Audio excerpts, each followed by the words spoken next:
नमस्कार, तेज हरियाणा से गुरविंदर पन्नू। डबवाली में विधायक के 2 साल का कार्यकाल पूरा हो गया है।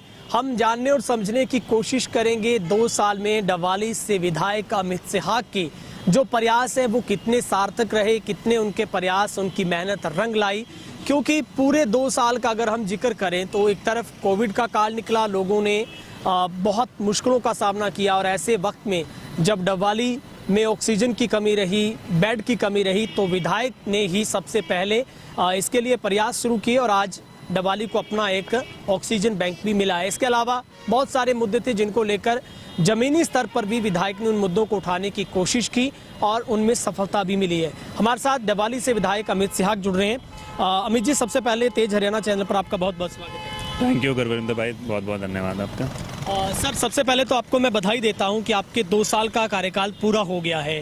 इसके लिए बहुत बहुत बधाई सर आपको। नहीं, धन्यवाद। आप सभी का मैं मानता हूं सहयोग रहा है और पूरे जितना भी हमारे हल्का वासी हैं, मैं जैसे हमेशा कहता हूं मैं नहीं हम, सो ये मेरा कार्यकाल नहीं था, ये हल्का वासियों का पहली बार मैं मानता हूँ डबवाली हल्के के लिए, डबवाली की जो जनता है उनके लिए शायद कोई प्रतिनिधि काम कर रहा था। तो मैं आशा करता हूँ सभी जितने मेरे प्रयास रहे हैं कुछ सफलता हासिल हुई, कईयों में अभी और भी कोशिश करना बाकी है, मगर मेरी तरफ से मैं जितना कर सका, तो सभी के लिए बहुत बहुत आभार जो इतना कोऑपरेशन उन्होंने दिया। ठीक है सर, आप अब 2 साल की पारी में अपने आप को कहाँ देखते हैं? आप अपने आप को प्रसन्न मानते हैं, खुश मानते हैं, संतुष्ट मानते हैं?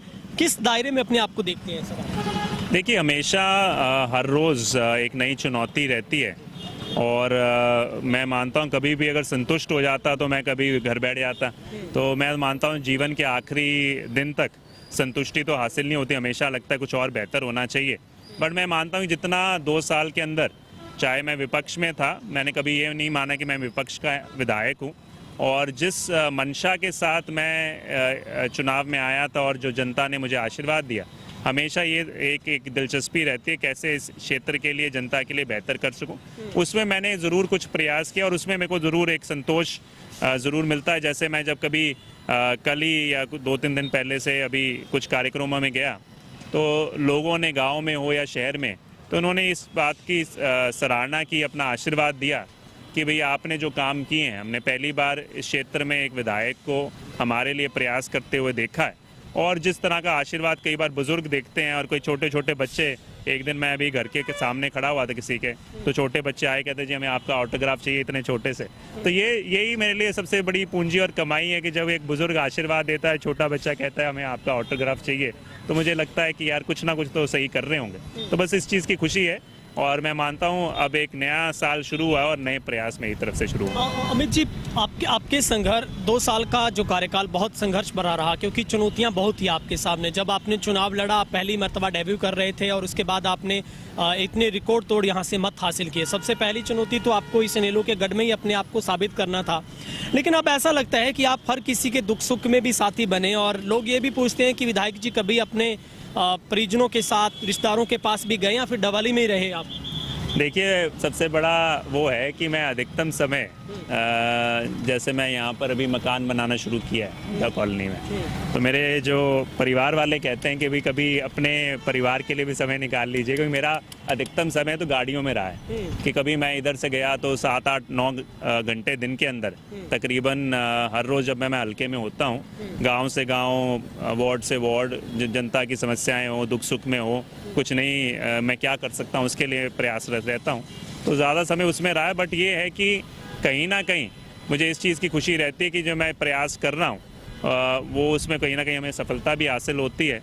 और ज़रूर ये जो नया मेरे जीवन का काल है, मैंने हमेशा से, जब आपसे मेरे को याद है शुरुआत हुई थी, सबसे पहला इंटरव्यू आपने किया था चुनाव से पहले जब मुझे टिकट भी नहीं मिली थी, और उस समय मैंने कहा था कि आपने कहा कि चुनौती किसके साथ रहेगी, तो मैंने कहा था चाहे आप जैसे कह रहे हो लोकदल का गढ़ रहा है वो, मैंने कहा चुनौती सिर्फ मेरे को मेरे साथ दिखाई देती है और मैं सिर्फ अपने आप को कैसे बेहतर कर पाऊँ, और मैं अपने आप को बेहतर कर रहा हूँ क्योंकि मेरी सोच हमेशा कहीं ना कहीं दूसरों के लिए करने के लिए, जैसे मैं नहीं हम का नारा भी देता हूँ, तो मैं मानता हूँ अपने आप ही इस जनता का भला भी कर पाऊँगा। तो हमेशा मेरे को ये सब यही डर सताता रहता है कि कहीं मैं आज अगले दिन मेरे प्रयासों में कुछ कमी तो नहीं आ गई, तो वो डर जो मुझे है और अगले 2 दिन 3 दिन 4 दिन का कुछ और नया प्रयास करने के लिए ऊर्जा भरता रहता। तो मैं संतुष्ट हूँ। और बाकी हाँ ज़रूर ये शिकायत ज़रूर रहती है जो मेरे खुद के परिवार वालों से कि भी हमारे लिए एक समय आपका नहीं है, बट इस चीज़ का उनको संतोष भी है कि जब डॉक्टर साहब की तरफ की उनकी आंखों में मैं वो देखता हूँ कि भाई एक खुशी देखता हूँ कि भाई जो मैंने दिखाए हुए जो सिद्धांत है उस पर चलकर आगे कुछ काम कर रहा है, तो मेरे लिए मैं कहता हूँ सबसे बड़ी कमाई है। और मैं मानता हूँ जनता के आशीर्वाद और मेरे परिवार के जो प्यार है उसके अलावा कोई और ज़्यादा मेरे लिए बड़ी पूंजी नहीं है। अमित जी, 2 साल के कार्यकाल में मैं जानना चाहूँगा ऐसे कौन से 2 या 3 बड़े ड्रीम प्रोजेक्ट थे जो आपका सपना था, जैसे ही आप अपने संभाली ये बागडोर यहाँ की एमएलए की, वो पूरे हुए और आपको खुशी हुई उनके बारे में? मुझे भी याद आता है वो 7 राजस्थान कनाल के पुल, आपको कितनी मर्तबा राजस्थान सरकार, पंजाब सरकार, हरियाणा सरकार से मिलना पड़ा और बहुत बड़े अधिकारियों को तो पता तक नहीं था कि वो काम कैसे होगा। ऑक्सीजन प्लांट की बात करें, यहाँ की सड़कों के चौड़ीकरण की बात करें, आप डवाली में हॉस्पिटल की बात करें, तमाम ऐसी जो बातें थी। कैसे लगता है इतना बड़ा संघर्ष आपने किया, आप फाइल टू फाइल आपने फरोला, आप अफसरों के दफ्तरों में गए, आपने समन्वय वहाँ पर बिठाया, आगे भी यही दौर जारी रहेगा आपकी तरफ से? बिल्कुल, मेरी पूरी राजनीति मैं वही कहता हूँ कि विधायक बनना मेरे लिए कोई व्यक्तिगत उपलब्धि नहीं है। विधायक तो मैं मानता हूँ इतने सालों में बहुत आए, पूरे देश में इतने विधायक हैं, पर मैं मानता हूँ सही मायने में जब भी जितना भी मौका जनता मुझे दे आने वाले समय में भी, और जब मैं अपने आखिरकार वो कहते हैं ना हैंग योर बूट्स, क्रिकेट के अंदर होता है जब बंदा रिटायर होता है, तो एक समय जब आए तो लोग ये कहें कि भाई वो एक व्यक्ति था जिसने कुछ यहाँ पे हमारे लिए किया।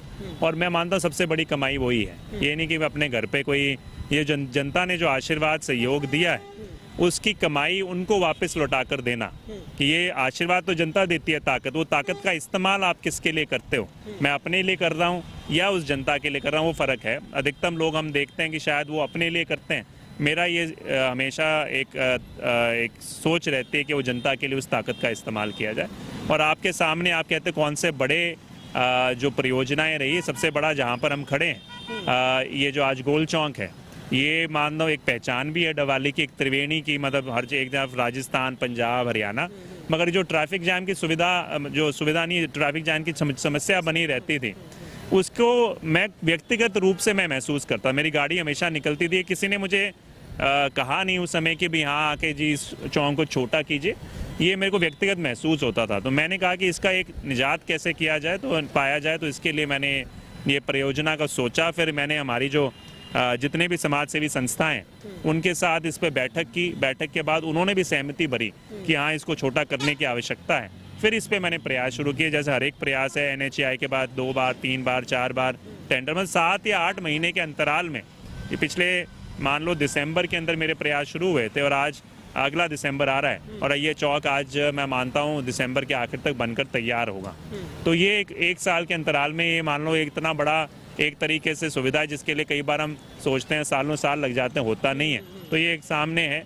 उसके बाद ब्लड बैंक की सुविधा जो थी 30 साल से सभी लोग कहते थे, मैं मानता था बहुत बड़ा, क्योंकि मैं हमेशा सोचता था इतने कैंप्स लगते हैं मगर हमारे पास ब्लड बैंक नहीं है। तो वो एक छोटा सा काम भी, जो चीज़ें हैं ना फाइल को मूव कराने के लिए, मुझे गाजियाबाद तक फ़ोन करने, उनसे संपर्क साधना पड़ा, फिर कहीं 2 बार 3 बार 4 बार करके वो हुआ। ये जो ऑक्सीजन प्लांट की बात थी, कोरोना काल में सबसे बड़ी ज़रूरत थी, इसके लिए भी किसी ने मुझे नहीं कहा कि मैं ऑक्सीजन प्लांट, या सरकार से पहले मैं ऑक्सीजन प्लांट को प्राइवेट कंपनी के माध्यम से लाने का, जब मान लो सरकार का भी शायद पहला ऑक्सीजन प्लांट शुरू नहीं हुआ था, उससे पहले हम ऑक्सीजन प्लांट लेकर आने में कामयाब हुए यहाँ पे। स्ट्रीट लाइट की बात हो, सबसे पहला मैं मानता हूँ अम्बाला के बाद अगर कहीं स्ट्रीट लाइट LED लाइट्स लगी हैं वो डवाली का शहर था, क्योंकि खुद जाके मैंने पर्सनल इंटरेस्ट लिया। गलियों की बात हो, इसके साथ साथ नहरों के पूर्ण निर्माण जो मुख्यमंत्री जी ने 3 साल पहले घोषणा की थी और उसके बाद वो ठंडे बस्ते में पड़ी रही। मैं व्यक्तिगत रूप से मुख्यमंत्री जी से मिला, बल्कि उन्होंने, क्योंकि मैं घग्गर का मुद्दा इतना उठाता था, तो उन्होंने जब मैंने उनको चिट्ठी दी कि सर ये 8 मांगे हैं, 8 नहरों के पूर्ण निर्माण, तो उन्होंने खुद हंसते हुए कहा कि अमित जी ये आप घग्गर की मांग तो नहीं लेकर आ गए। तो मैंने कहा नहीं जी, ये तो खुद की आपकी जो घोषणा की हुई है उनका रीमॉडलिंग का है, तो उनके ऊपर उन्होंने बाद में सहमति भर के उसको पूरा करने का भी हमने काम किया। तो ऐसी बहुत सी मैं मानता हूं कि परियोजनाएं हैं जो आपके सामने हैं, जिसके ऊपर मैं प्रयासरत रहा हूं और हमें काफ़ी हद तक सफलताएं हासिल हुई हैं, और कुछ हैं जिसके ऊपर अभी कुछ काम करना बाकी है। जैसे सब्जी मंडी की बात आपने कही, मैं उसका भागदौड़ करके चिट्ठी लेकर आया था, उन्होंने मंजूरी भी दे दी, पर उसमें कुछ दुकानें थी जो उसके जो सिस्टम है उसके बाहर रह रही थी, तो उनको वो सुविधा नहीं मिलती। तो वो इसलिए बाद में एक सिस्टम बनाया गया कि उनको दोबारा से एक प्रक्रिया के माध्यम से शायद उसको किया जाएगा।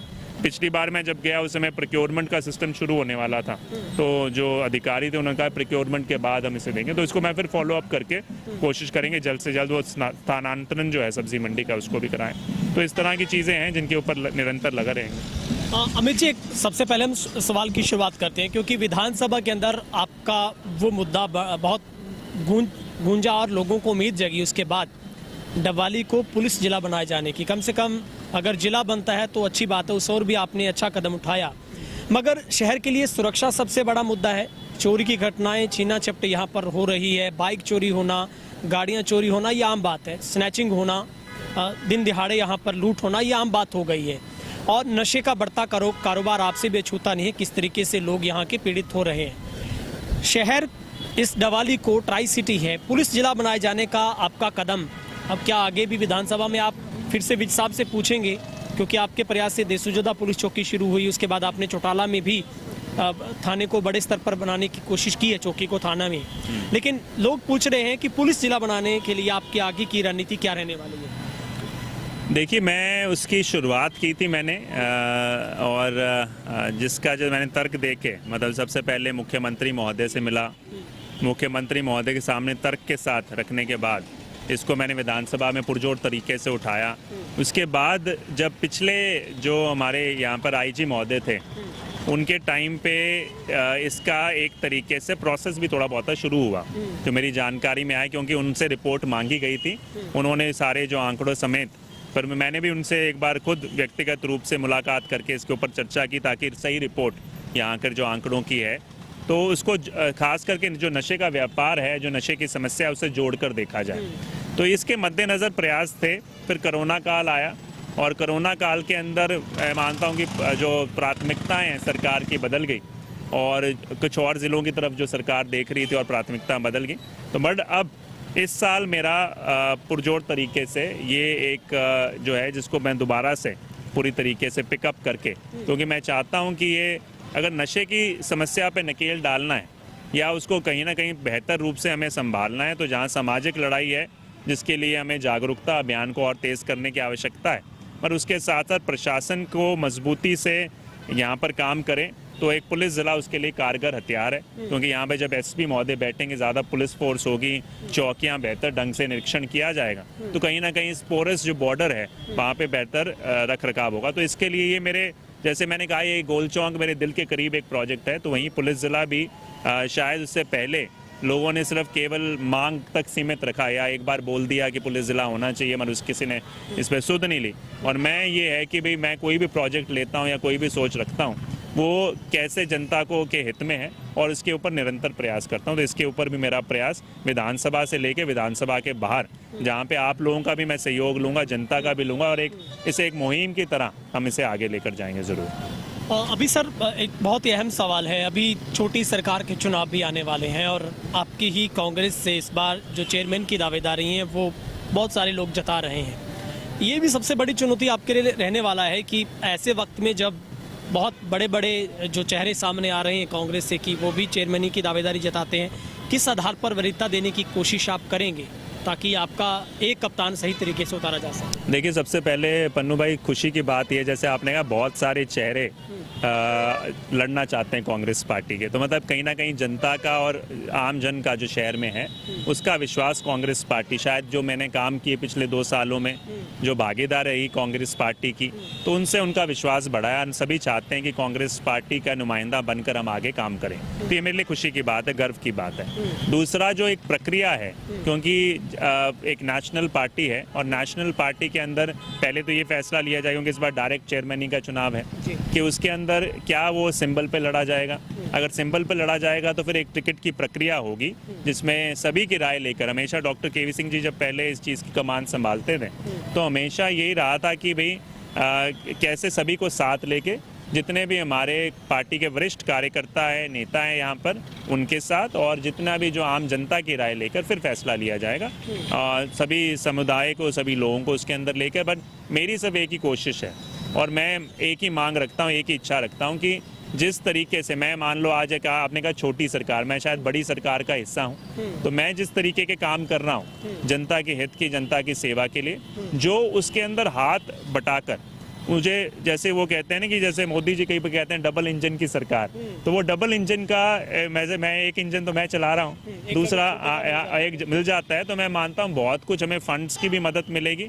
मैं जो बड़ी बड़ी स्कीमें लाना चाहता हूँ उसके लिए शहर को बहुत बड़ी सुविधा मिल सकती है, मुझे भी एक सहारा मिलेगा, सहयोग मिलेगा और काम को तीव्र गति। कई बार आप लोग ही कहते हो कि काम शुरू होता है रुक जाता है, क्योंकि शायद कहीं ना कहीं सारा सहयोग नहीं होता। तो अगर वैसा सहयोग देने वाला जागरूक व्यक्ति हो जो इस मंशा से काम करे, मैं तो सब वही चाहता हूँ, चाहे वो युवा हो, चाहे वो वरिष्ठ हो, चाहे वो महिला हो, जिसमें भी उस तरह की क्षमता हो। मेरी सिर्फ एक ही प्राथमिकता है, जो उस सोच को रखता हो, जिसको अपने लिए ना वो चेयरमैन ही चाहिए, वो जनता के लिए चाहिए होगी, उसको मैं मतलब मेरी तरफ से उसको प्राथमिकता दी जाएगी। मगर सर एक सवाल ये भी है, आरोप तो ये भी लगता है कांग्रेस के ऊपर कि हर बार शहर में आपके समर्थित ही जो तमाम पार्षद होते हैं, इस बार भी आपकी ही यहाँ से प्रधान पद के जो कैंडिडेट थे वो आपकी पार्टी से थे, मगर अपनों ने ही अपनों को दगा दिया और उन्होंने उस सरकार को गिराने का काम किया और आज तक यहाँ पर प्रशासनिक अधिकारी ही पूरी देखरेख नगर परिषद में कर रहे हैं। क्या ये भी चुनौती नहीं रहने वाला कि पिछले टर्म में भी यही हुआ था और इस टर्म में भी यही हुआ है?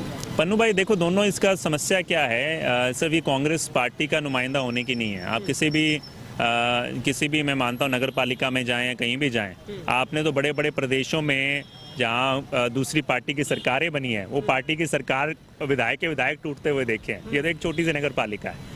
तो मैं कहने का मकसद ये है कि इवेंचुअली जहाँ पे बड़ी लेजर थिन मेजॉरिटी होती है कि मान लो हमारे पास 10 विधायक आए, दूसरी के 11 आए, वो आपस में कहीं ना कहीं किसी की महत्वाकांक्षा बन जाती है, कई बार सही समन्वय नहीं बन पाता, उस कारण से ये समस्या रहती है। मैं मानता हूँ आज चेयरमैन अगर डायरेक्ट चुना जाएगा उससे शायद इस समस्या का समाधान होगा, क्योंकि एक स्थिरता आएगी उस पोस्ट के लिए। तो उस चेयरमैन का सही चुनाव करना बहुत ज़रूरी है और मैं जनता को भी ये मान के कि मैं ये सब ये पार्टी के हिसाब से नहीं कह रहा, सही व्यक्ति की चुनाव करना ज़रूरी है, ताकि हम मिल बैठ के इस क्षेत्र का सुझाव, जो मैं भी मानता हूँ आज मुझे विधायक चुना है, तो अगर वो मुझे मेरे साथ जैसे मैंने कहा डबल इंजन और ताकत मिल जाए, तो आप मैं कह सकता हूँ इस शहर की हम कायाकल्प कर सकते हैं। तो उस तरह का एक व्यक्ति मिले और मैं मानता हूँ डायरेक्ट चेयरमैनी से शायद इस चीज़ में फ़र्क पड़ना चाहिए। अमित जी, अभी हमने देखा कि टिकरी बॉर्डर के ऊपर आप भी अपनी धर्मपत्नी के साथ वहाँ पर किसानों के बीच में पहुँचे और समय समय पर आप किसानों का साथ देते रहे हैं, मगर 1 साल हो गया किसानों का, अब मोदी साहब मान गए हैं, वो कह रहे हैं कि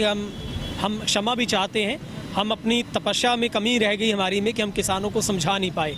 आपको लगता है कि किसान अब खुश है, किसानों को अपना धरना समाप्त कर देना चाहिए, क्योंकि मोदी साहब ने ऐलान कर दिया है कि हम तीनों कृषि कानून वापस ले रहे हैं?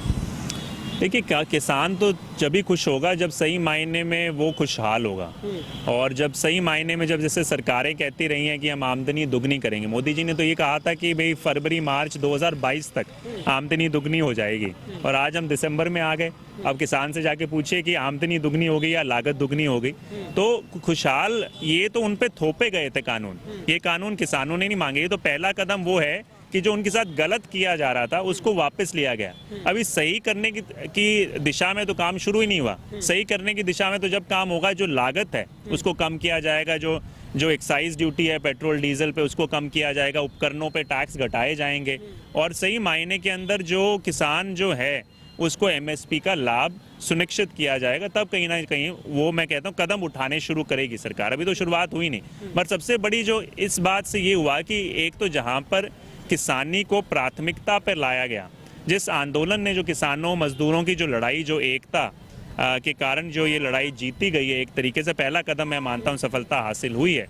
ये सही मायने के अंदर इसने किसानी को फोरफ्रंट पे लाके खड़ा कर दिया कि अब कोई भी सरकार हो इसको किसानों के बारे में सोचना पड़ेगा, सोचने के लिए विवश कर दिया।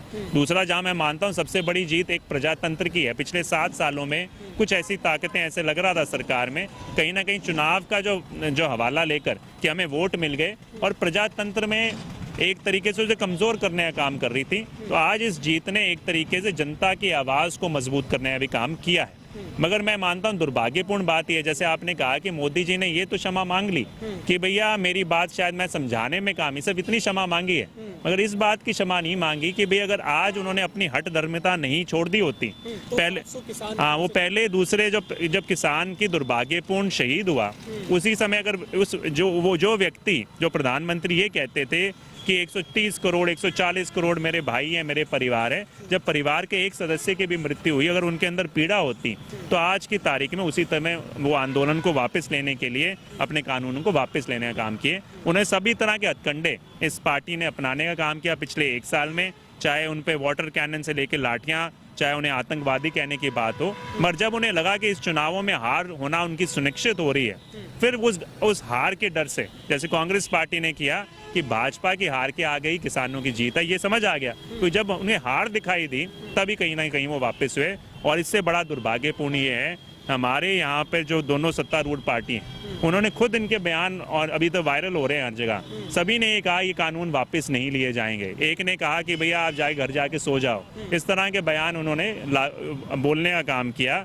कईयों ने इवन जो हमारे जो मुख्य यहाँ पर जो नेता हैं उन्होंने ये तक कह दिया कि कानून उनकी बेहतरी के लिए हैं, ये कभी वापस नहीं किए जाएंगे, सबकी बेहतरी के लिए काले कानून नहीं है। और आज वही अब देखना 1-2 महीने बाद कहेंगे कि हमने जाके प्रधानमंत्री को कहा था कि भैया इन कानून में गलतियां हैं, इनको वापस लिया जाए। तो इस तरह की राजनीति का जो स्तर निम्न स्तर का हो गया, इसको जनता देख रही है। और आने वाले समय में मानता हूँ कि राजनीति में इसका एक जवाब चुनावों में जरूर दिया जाएगा। अभी सर डबवाली की 2 और बहुत अहम समस्याएं हैं, जिसमें एक सार्वजनिक शौचालय का सबसे बड़ा मुद्दा है। दूसरा है यहाँ पर इस शहर में कोई भी पार्किंग स्थल नहीं है। एक था मुश्किल से जिसको चलने की अभी उम्मीद जगी थी कि वो रोडवेज विभाग ने उसको बंद करवा दिया। क्या आपका इस ओर भी कोई कदम आप उठाएंगे कि शहर के लोगों को सार्वजनिक शौचालय भी मिले और पार्किंग की व्यवस्था भी लोगों को मिल पाए? पन्नू भाई, पार्किंग के लिए हालांकि ये भी दुर्भाग्यपूर्ण है कि मुख्यमंत्री जी खुद घोषणा करके चले गए थे बस स्टैंड रोड चौड़ी होगी, और इसके साथ हमने उम्मीद लगाई थी कि जब चौड़ी होगी और यहाँ पे सारी सुविधाएं आएंगी, वो नहीं हुआ। फिर क्या है कि ये फिजिबल नहीं है, मैं घोषणा होगी मगर इसके बाद पता चलता है कि फिजिबिलिटी नहीं है। उसके बाद मैंने इस मुहिम को उठाया था, ट्रांसपोर्ट विभाग से भी बात की कि भाई आप उसे मुहैया करा दीजिए। 2-3 बार उन्होंने भी बल्कि एक चिट्ठी लिखी थी। जब मैं डायरेक्टर से मिला था चंडीगढ़ में, उन्होंने एक चिट्ठी लिख कर दिया था कि भाई ये जो हमारी यहाँ पे है इसको सुविधा के रूप में कि इसकी 4 दीवारी करके लाइट की सुविधा, कि भाई ये जो नगर पालिका है उसको तैयार करके हमें दे दे, और उसके बाद हम इसका बाकायदा जो है एक ठेका या टेंडर करके वहाँ पे। तो नगर पालिका ने इसके ऊपर एक रजामंदी बना ली थी और वो कह रहे थे कि भाई हाँ हम इस पर ठीक है, अगर हम उनको ये तैयार करके दे देंगे उसके बाद इसको। तो मैं देखता हूँ कि इसके ऊपर कैसे प्रोसेस कर सकते हैं। और जहाँ तक आपने ये कहा, जो पहले मैंने 4 या 5 स्थलों पर ये जो हमारे शौचालय की बात है, खासकर जो मार्केट एरिया है, ताकि दुकानदारों को भी और ग्राहकों को खास करके सुविधा मिले, उसके लिए भी मैंने लगाया हुआ था। मगर अभी तक वो, जैसे आप कहते हो, कई बार ठंडे बस्ते में ही पड़ा हुआ है, तो इसको भी मैं दोबारा से पिक करके कोशिश करेंगे। अभी सर शहर में लोडिंग और अनलोडिंग रेलवे का सबसे बड़ा मुद्दा है, क्योंकि इसकी वजह से ट्रैफिक भी प्रभावित होता है और ट्रैफिक जाम रहता है शहर में। इसी के साथ मैं दूसरा जोड़ रहा हूँ मुद्दा, वो यहीं से है आवारा पशुओं की समस्या। इन दोनों मुद्दों को आप कैसे देखते हैं? किस तरीके से आपको लगता है कि इनका स्थायी हल निकाला जा सकता है? देखिए, जहाँ तक आवारा पशुओं की समस्या है, इसके लिए मैं मानता हूँ कहीं ना कहीं जो हमारी आज की सरकार है उसको मैं जिम्मेवार भी मानता हूँ। जिम्मेवार इसलिए कि वो नारा तो देते रहे गौ माता के लिए। मैं आवारा भी पशु नहीं कहूँगा, मैं कहूँगा बेसहारा पशु जो है, जो लोग छोड़ देते हैं। ये भी दुर्भाग्यपूर्ण है कि जो आज उनका उपयोगिता नहीं है तो हम उनको सड़कों पर बेसहारा छोड़ देते हैं। बट इसके लिए जिम्मेवारी लेना सरकार को बहुत आवश्यकता है, क्योंकि जब वो कहते हैं कि भाई गौ माता की बात करते हैं, उनके लिए जयकारा भी लगाते हैं, मगर जब वो बेसहारा घूम रही होती है, आपके पास कोई परियोजना नहीं है, तो ये सबसे बड़ी विडंबना है। और इसके लिए ज़रूर सरकार को आज, क्योंकि कीमती जानें बचाने की भी आवश्यकता है, उन पशुओं को बचाने की भी आवश्यकता है, तो इसके लिए एक परियोजना ज़रूर, जो फंड है सही तरीके से अलॉट हो। मैंने एक बहुत अच्छा उदाहरण देखा था, हालांकि आप पता नहीं हमारे यहाँ कितना कारगर है। एक प्रदेश में मैं गया हुआ था जहाँ पे जैसे अपना ये फ्लाईओवर है, उन्होंने उस स्पेस के जो नीचे स्पेस है उसके चारों तरफ से जाली लगाकर उसको भी उन्होंने बेसहारा पशुओं के लिए इस्तेमाल, वहाँ चारा डाल के, ताकि उसी के अंदर जब कोई भी आता है उसके अंदर उनको रहने का, बैठने का, तो वो यहाँ ना घूमे, और उनका एक तरीके से गौशाला के रूप में उन्होंने हर स्थान। तो मैं मानता हूँ इसमें सामाजिक संस्थाएं तो अपना योगदान दे रही हैं, पर सरकार को बढ़ चढ़ कर इस समस्या को गंभीरतापूर्वक लेना पड़ेगा, क्योंकि ये सिर्फ डवाली में नहीं, हरियाणा में, मैं बाहर के प्रदेशों में, बल्कि गोवा तक गया हुआ था। गोवा के अंदर भी सड़कों पे बेसहारा पशु घूमते हुए दिखाई देते हैं, वहाँ भी भाजपा की सरकार है। तो जब तक ये कोई सही कदम नहीं उठाएंगे, सही उसके ऊपर इन्वेस्टमेंट नहीं होगा, तो ये चीज़ें सिर्फ जुमलों तक रह जाएंगी। और दूसरा प्रश्न आपका मैं भूल गया, दूसरा प्रश्न क्या था? जो इसी के साथ मैंने किया था रेलवे की लोडिंग अनलोडिंग। ये मैंने 5-6 मुद्दे हैं जो वेस्टर्न रेलवे के साथ जो मेरे हमारे एमसी भी हैं विनोद, ब्रिज की बात करें, विनोद बंसल जी और हम दोनों गए थे वहाँ पर, देकर आए उनका आगे इवन ये जो गाड़ी का ठहराव का था, 2-3-4 बार मैं पत्र लिख जाऊँ, खुलवाने की बात की। तो मैं इसके लिए डीसी के पास आने वाले हफ्ते में दोबारा जाऊँगा। हमने कुछ 5-7 ज्ञापन मैंने इसके लिए तैयार किए हुए हैं, तो इसको भी मैंने, और बल्कि मैंने विधानसभा में भी इस मुद्दे को रखा था। तो ये मेरे को सरकार की तरफ से आया, क्योंकि मुख्यमंत्री जी से मैंने निवेदन किया था कि आप अपने ऑफिसेज को यूज़ करके, क्योंकि केंद्र का मामला है और मुझे संज्ञान में है कि एक बार एमपी महोदया ने भी इस मुद्दे को उठाया था, मगर अभी तक उसका कोई समाधान नहीं हुआ। उन्होंने कहा था कि हो जाएगा, तो मैं उनसे भी कहूँगा कि भाई आप, क्योंकि वो सांसद हैं और ये सांसद के स्तर का काम है, तो उन्हें इसे जल्द से जल्द करवाने का काम करना चाहिए। सर, एक समस्या है अनाज मंडी रोड की, जिसके लिए यहाँ के लोगों को बहुत बड़ा संघर्ष करना पड़ा और उम्मीद जागती है कि फिर से उम्मीद धुंधली हो जाती है। दूसरी है कि डवाली को गड्ढों वाली डवाली भी कहा जाता है। ऐसी इस शहर की कोई सड़क नहीं होगी जहाँ पर आपको गड्ढा ना मिले। इवन इसी गोल चौक के आसपास भी ऐसे गड्ढे हैं जो कई बार हमने उन मुद्दों को उठाया और आपने भी उठाया, उसके बाद उनको भरा जाता है, मगर कोई स्थायी हल नहीं है। आप दोनों मुद्दों को कैसे देखते हैं? अनाज मंडी रोड में भी अभी तक उसका काम शुरू नहीं हो पाया, रेलवे उसके ऊपर भी पूरा अनाज मंडी लगती है, किसानों का आना जाना है, हॉस्पिटल उसके साथ है। मैं इसका खुद निरीक्षण करके बकायदा दोबारा से एसडीएम साहब से बात करूंगा, बाकी जो अधिकारी हैं उनसे बात करूंगा। मगर जहां तक गड्ढों की बात है, मैं एक सबसे बड़ा उदाहरण देना चाहूँगा। यहाँ के जो गड्ढे होते थे ये तो भरे जाएंगे, नई सड़क बन रही है। और आपको याद होगा कि ये पुल के साथ किसी, मेरे को तो एक साथी ने व्हाट्सएप पे या शायद सोशल मीडिया पे एक बार फोटो डाली थी कि यहाँ पे जो इस पुल के साथ जो स्लिप रोड है, वहाँ पर बहुत ज़्यादा, जो खासकर मानसून का सीज़न था, सारे गड्ढे भर गए थे। आपने भी उसकी कवरेज की थी। तो वो उसको करते हुए मैंने अगले दिन ही प्रयास शुरू किए थे और उन्होंने मुझे आश्वासन दिया था कि भाई हम पहले, क्योंकि मानसून का सीज़न है, एक बार तो लोगों की आवाजाही के लिए इसका अस्थायी समाधान कर देते हैं, इसको कवरिंग करा देते हैं, और उसके बाद यह परमानेंट रूप से इसके ऊपर काम कर दिया। तो जो मेरे संज्ञान में जो चीज़ आती है, बतौर मैं उसको कोशिश करता हूँ जो विभाग है उसके साथ सीधा तालमेल बनाकर, जब तक वो ना हो जाए, सुविधा ना हो जाए।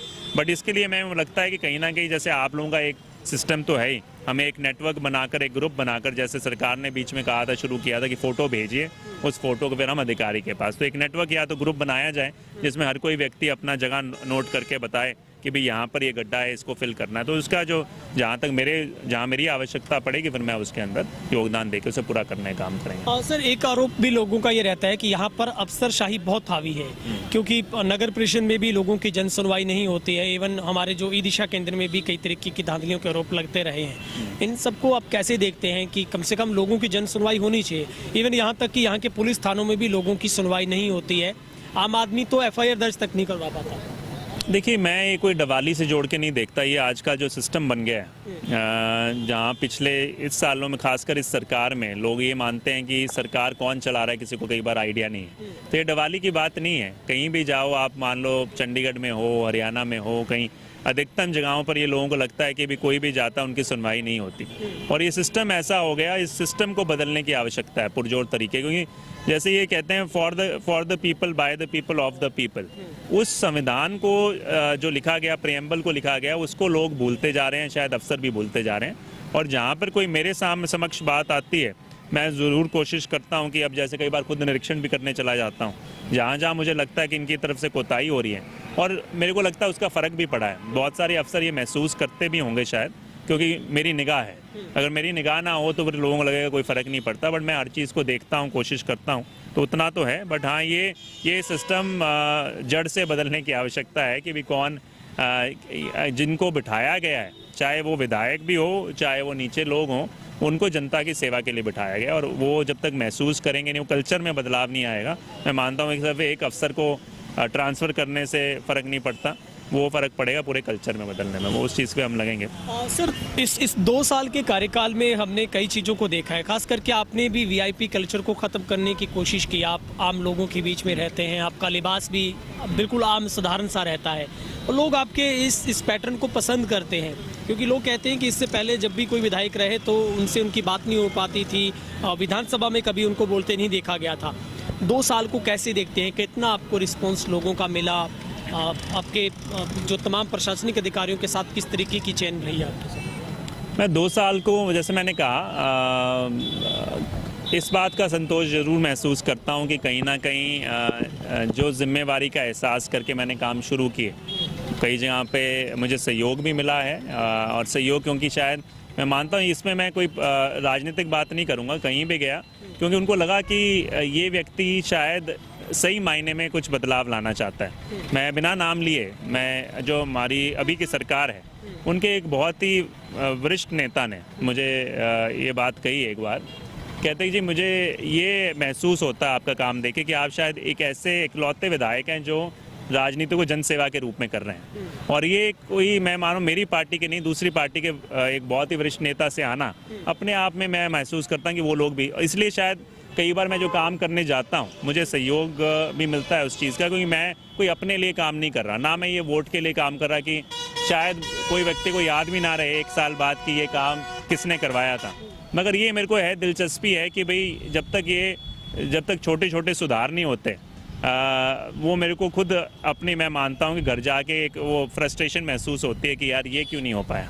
तो अभी मैं जैसे 2-4 चीज़ें और शुरू करने वाला हूँ, तो ये खुद की दिलचस्पी है, एक जिम्मेवारी का एहसास है, शायद मैं बना इस तरह से हूँ। अब वो जैसे आपने कहा साधारण की बात है कि खुद की गाड़ी चलाकर, मेरे को कई बार नेता भी कहते हैं आप खुद ना चलाया कीजिए, ये भी, तो मैं पूरे दिन, मतलब अभी आज कई बार तो कोई साथी कर लेता है, नहीं तो कई बार मैं 600-700 किलोमीटर एक दिन में गाड़ी खुद चलाता हूँ, खुद घूमते हैं। कोई ज़्यादा, मतलब मेरे को अभी बचपन से शायद इसका श्रेय मैं मानूँ डॉक्टर साहब को जाता है। डॉक्टर साहब खुद भी बड़े साधारण से रहे और जिस तरह की अपब्रिंगिंग, जो मैं मानता हूँ बड़ी से बड़ी ताकत देखी हुई है। जब डॉक्टर साहब देवीलाल जी के, जब डिप्टी प्राइम मिनिस्टर थे उस समय से उनके साथ रहे, वो उस समय का स्तर भी देखा, बाद में हुड्डा साहब के, मतलब हर तरह का देखा। तो कभी मैंने इस चीज़ को ये नहीं माना कि यार आज मैं इस ताकत की सीट पे हूँ। मैंने कहा कि जो जिम्मेवारी है वो मुझे ज़्यादा एहसास होती है, तो शायद वो जिम्मेवारी अपने आप आपको झुका देती है और अपने आप ही आपको हम्बल बना देती है, मैं मानता हूँ। विधायक जी, क्या लगता है जो कोरोना काल आपके 2 साल में, तो मुझे लगता है यही सब कुछ रहा, चलता रहा, कभी लॉकडाउन हुआ, कभी खुला, कभी, लगता है आपके काम की जो रफ्तार है उसके ऊपर भी असर इसका पड़ा, जो आप और गति से तेज काम कर सकते थे? काम पे तो शायद इतना नहीं रहा, काम पे कुछ चीज़ों पे रहा कि जहाँ पे मान लो फंड्स नहीं हुए या सरकार ही अपने आप ही उन्होंने डिपार्टमेंट बंद हो गए, तो उससे तो ज़रूर फ़र्क पड़ता है। एक चीज़ पे रहा कि जितना मैं शायद अपने साथियों के साथ मिलना चाहता था, या जो मेरा एक अपने कार्यकर्ताओं के साथ या उनके साथ या उनके दुख सुख में शामिल होना चाहता था, वो नहीं हो पाया, क्योंकि पाबंदी भी थी। कई बार वैसे वो नहीं बुला पाए, कई परिस्थितियां ऐसी रहीं। तो सिर्फ ये इस चीज़ का मुझे खेद ज़रूर रहता है, बट वैसे मैं मानता हूँ कि अगर आपका लक्ष्य निर्धारित हो तो फिर आपके पास ये कोई बहाना नहीं रहता कि भाई आज कोरोना है तो मैं नहीं करूँगा। ज़रूर जहाँ डिपार्टमेंट बंद हो गया, उन्होंने कहा कि हमारे पास फंड ही नहीं है। अब आप देखो, सबसे बड़ा पन्नू भाई उदाहरण ये है, जो राज केनाल के ऊपर पुल बने, और वो पुल राजस्थान सरकार ने हमारे लिए बनाए, हरियाणा के लिए। अब वो उस समय बनाए जब कोरोना का बहुत पीक थी और फंड की बहुत कमी थी। अभी भी राजस्थान सरकार में मैं मानता हूँ कि फाइनेंशियल स्थिति पूरी तरीके से इतनी दुरुस्त नहीं है, क्योंकि बहुत सारी आपने कोरोना के दौरान चीज़ें करनी पड़ी लोगों के लिए। उस समय उन्होंने जो फंड ना होने के बावजूद हरियाणा के लिए, और ये सिर्फ इस कारण से हो पाया कि मैंने उस चीज़ को प्रयास इस तरीके से किए, बारी बारी निरंतर उन पर रहा, उनको इसकी गंभीरता के बारे में सचेत कराया। तो ये भी एक बड़ी बात है कि जो डॉक्टर साहब और हमने कहा था कि 1 वोट से 3 प्रदेशों में आपको मिलेगी, कि कोरोना काल जहाँ फंड नहीं है और दूसरी सरकार हमारे लिए जो पैसा लगाती है, तो ये मैं मानता हूँ कि उनको भी श्रेय जाता है। उन्होंने हमारी चीज़ को गंभीरता से लिया, बट कहीं ना कहीं हमने उस चीज़ को निरंतर फॉलो अप करने की ताकत आई। अभी सर शीतकालीन सत्र फिर से शुरू होगा, क्या किन मुद्दों पर आप फिर से आपकी आवाज़ डबवाली के लोग सुनेंगे, डबवाली के लोगों की समस्या, वो गूंज वहाँ पर देखने को सुनने को मिलेगी? कोई फ्रेमवर्क चल रहा है इसके ऊपर भी फाइल? देखिए, इस बार उम्मीद तो ये सबसे कम है कि कुछ खास, क्योंकि एक दिन का सेशन तो शायद जो कह रहे हैं उसमें उपराष्ट्रपति आएंगे, तो 75 साल का महोत्सव है और 2 दिन में कितना समय मिलेगा। बट ये दुर्भाग्यपूर्ण बात है, मैं खुद देखा, अभी महाराष्ट्र गया हुआ था, तो वहाँ के जो स्पीकर महोदय उनसे मुलाकात हुई, गोवा में मुलाकात हुई, और वहाँ का जो सत्र है वो शायद 1 साल में जितने दिन होते हैं वर्किंग डेज, वो हमारे 5 साल में उतने होते हैं। तो मतलब 1 साल में उनके 3 सेशन होते हैं और एक सेशन कई बार 30-30 दिनों से ऊपर चलता है, और हमारे कई बार बजट सेशन ही सीमित कर दिया जाता है 10 से 12 दिनों के अंदर अंदर। तो वो बात है, सबसे पहले तो उसको बढ़ाने की आवश्यकता है।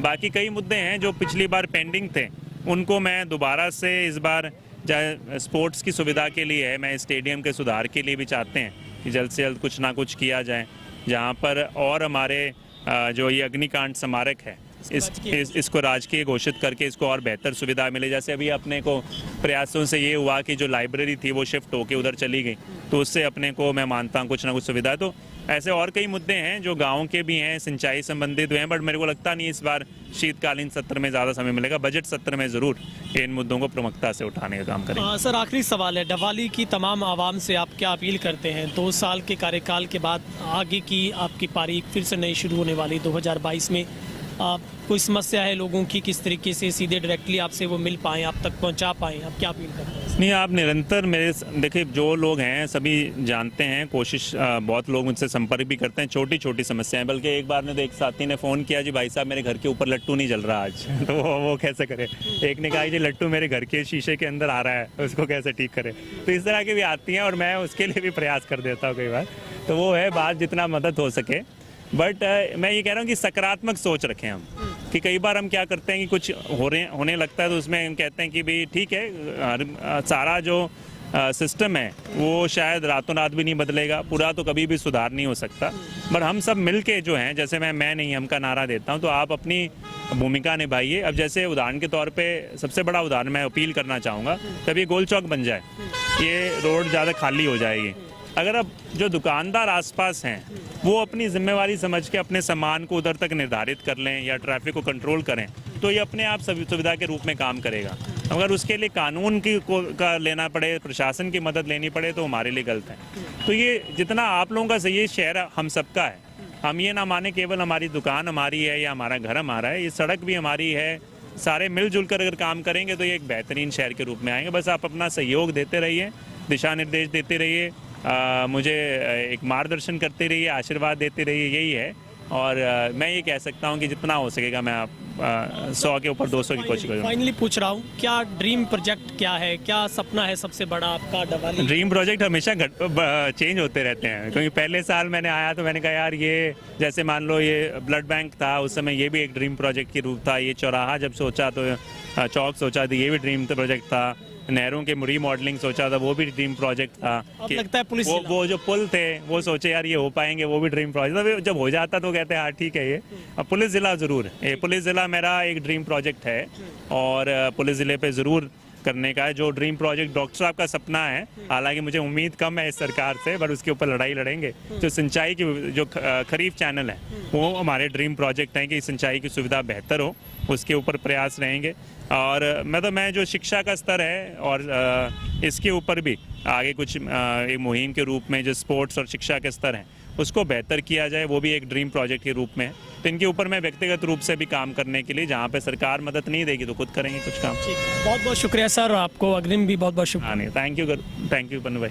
तो इधर हमारे साथ मंडी डबवाली से विधायक अमित सिहाग, जिनके 2 साल का कार्यकाल पूरा होने के बाद बेबाकी से उन्होंने तमाम सवालों के जवाब दिए हैं और अपना ड्रीम प्रोजेक्ट भी उन्होंने तमाम लोगों के साथ साझा किया है। निश्चित तौर पर उनके 2 साल के कार्यकाल में अगर हम कुल मिलाकर देखें तो उन्होंने लोगों के बीच में रहकर जमीनी स्तर पर जाकर तमाम समस्याओं के हल करवाए जाने की कोशिश की है और बहुत सारे मुद्दों पर बड़ी कामयाबी भी विधायक को मिले हैं।